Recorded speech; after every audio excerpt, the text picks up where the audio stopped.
Hai teman-teman, ketemu lagi ya di Osbol Esai kita.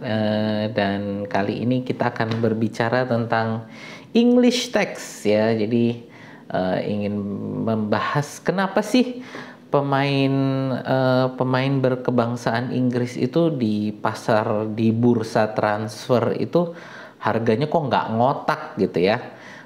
Kita lihat yang barusan ini ya, itu adalah Declan Rice yang transfernya dari West Ham ke Arsenal itu memakan nilai sebesar 105 juta pound sterling ya. Jadi 100 juta nilai yang pasti dan 5 juta dalam bentuk bonus add-on. Sebelumnya kita juga pernah lihat Jack Grealish ya, 100 juta juga ke Manchester City. Calvin Phillips 42 juta itu ke Manchester City juga. Dan ada juga ke Arsenal ya, Ben White 50 juta pound sterling, dan waktu itu Ben White itu namanya belum sebesar sekarang gitu ya. Jadi masih bintang muda yang baru naik daun gitu. Lalu di Manchester United juga ya, Harry Maguire datang ke Manchester United dengan nilai 80 juta pound sterling gitu. Ya, jadi itulah contoh-contoh pemain-pemain Inggris yang nilainya, harganya bisa selangit gitu ya, dan dibandingkan dengan pemain-pemain berkebangsaan lain yang mungkin secara statistik, secara kemampuan skill itu setara, kok harganya nggak semahal itu gitu. Kenapa pemain Inggris bisa semahal itu? Ya, sebelum kita masuk ke sana, kita harus tahu dulu bahwa di EPL ini ya, itu ada aturan homegrown. Ya, aturan homegrown ini apa? Artinya ini adalah aturan di mana satu klub EPL ya, satu klub EPL itu berhak untuk mendaftarkan 25 pemain yang bisa digunakan selama satu musim dalam pertandingan EPL gitu ya. Jadi dalam pertandingan sepak bola di Liga Inggris hanya boleh memakai 25 pemain yang didaftarkan ini. Ya, selain 25 pemain yang didaftarkan ini, bisa juga mereka menambahkan secara tidak terbatas, itu adalah pemain U21. Jadi 25 pemain yang didaftarkan ini adalah untuk mereka yang usianya sudah di atas 21.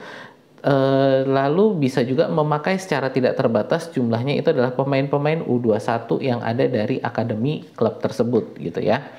Nah, dalam 25 pemain yang didaftarkan itu tadi ya, 25 pemain inti yang usianya sudah di atas 21 tahun itu, 8 itu harus adalah masuk kategori homegrown. Ya, jadi dari 25 pemain, 8 itu harus masuk kategori homegrown. Homegrown ini apa artinya? Artinya adalah pemain pemain yang masuk kategori homegrown ini adalah pemain yang harus sudah ada di bawah naungan sebuah klub sepak bola di Inggris ya, selama 3 tahun sebelum usianya 21 tahun ya. Jadi saya ulangi ya, pemain homegrown itu adalah pemain yang ada di bawah naungan sebuah klub sepak bola Inggris selama 3 tahun sebelum usianya 21 tahun. Ya, banyak yang salah kaprah. Ini sebenarnya aturan homegrown ini menjadi adalah pemain berpaspor Inggris. Tapi kalau kita lihat dari aturan itu, sebenarnya nggak perlu dia berkewarganegaraan Inggris.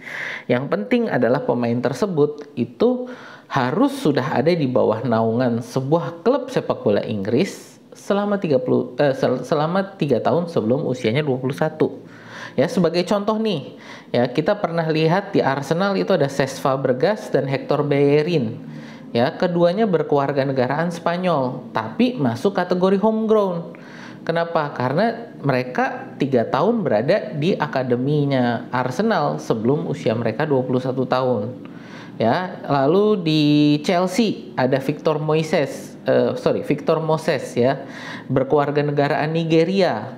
Lalu di Manchester United ada Paul Pogba ya, berkewarganegaraan Prancis ya, dan mereka ini terhitung sebagai homegrown. Jadi pemain homegrown ini tidak harus berkewarganegaraan Inggris gitu, tetapi harus berada 3 tahun di bawah naungan sebuah klub sepak bola Inggris selama 3 tahun gitu.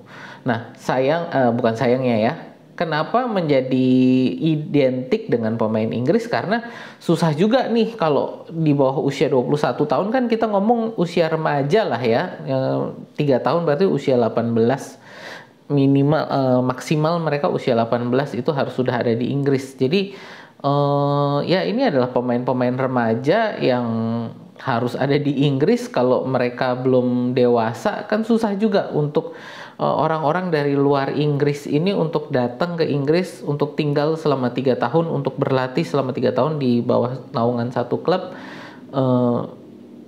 Ya susah gitu kan, mereka biaya hidupnya gimana gitu kan. Iya kalau sukses, kalau nggak sukses gimana, seperti itulah ya. Jadi disitulah kesulitannya untuk pemain-pemain yang non Inggris untuk masuk kategori homegrown. Jadinya lalu identik pemain homegrown ini adalah pemain dari Inggris gitu ya. Nah, kalau memang aturannya itu tadi 25, 8 harus pemain homegrown. Kan bisa aja nih 8 pemain ini diisi dengan ya pemain asal-asalan aja deh. Nggak harus pemain, ya kan banyak pemain-pemain Inggris gitu ya yang masuk kategori homegrown. Kenapa kok jadi harganya ini tetap mahal nih pemain-pemain Inggris gitu ya. Nah, kalau kita ngomong untuk di klub-klub papan atas, kita ngomong untuk Manchester City, Arsenal, Manchester United, Chelsea, sekarang ada lagi Newcastle, Tottenham Hotspur, West Ham, Brighton gitu ya, Wolverhampton. Nah, ini termasuk klub-klub ya papan atas lah ya di Liga Inggris ini, papan tengah dan papan atas gitulah ya. Mereka tentu untuk 8 pemain ini harus cari pemain yang berkualitas tinggi. Kenapa? Karena nanti harus bermain di berbagai kompetisi, bukan hanya bermain di EPL, tapi bermain nanti juga di Eropa, di Champions League, di Europa League, di Conference League gitu ya. Lalu bermain juga di Piala FA, Piala Carabao. Jadi jumlah pertandingan yang harus dihadapi ini banyak. Jadi nggak bisa klub-klub ini hanya bergantung dari 17 pemain asing gitu ya.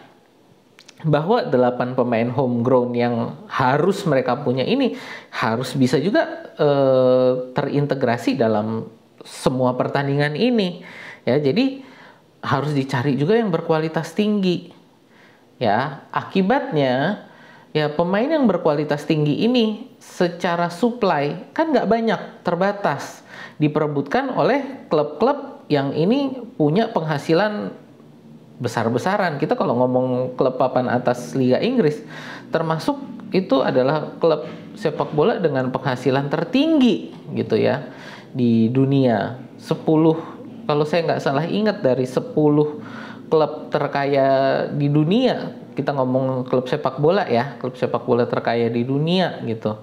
Dari 10 itu kalau saya nggak salah ingat 6 itu adalah klub Liga Inggris gitu. Ya, jadi ini membuat pemain Inggris yang berkualitas tinggi ini menjadi rebutan bagi klub-klub ini. Hukum ekonomi ya. Di mana supply-nya sedikit, demand-nya besar, akan membuat harga meroket gitu ya. Jadi untuk pemain-pemain ini ya secara simpelnya, secara kesimpulannya adalah ya karena hukum supply and demand gitu ya. Ya itu ya teman-teman. Jadi secara singkat kenapa pemain-pemain Inggris itu kok harganya tinggi-tinggi gitu. Ada yang makanya tadi sampai disebut sebagai English tax, pajak untuk pemain Inggris gitu ya, karena adanya aturan homegrown ini yang membuat ya pemain homegrown atau ya sebagian besar dari pemain homegrown ini kan adalah pemain berpaspor Inggris ya, menjadi rebutan yang membuat harganya meroket. Tadi sekali lagi balik lagi ke hukum supply and demand. Supply-nya sedikit, demand yang tinggi, yang berakibat harga jadi naik gitu ya. Ya, semoga teman-teman bisa terbantu ya, wawasannya tambah luas nih kenapa untuk pemain-pemain Inggris kok harganya tinggi-tinggi. Ya, seperti itu ya kira-kira teman-teman penjelasannya. Semoga bisa menjawab dan sampai jumpa lagi di video kita berikutnya. Oh ya, mungkin buat teman-teman yang suka untuk konten-konten semacam ini boleh yuk di like, share, dan subscribe. Sampai jumpa.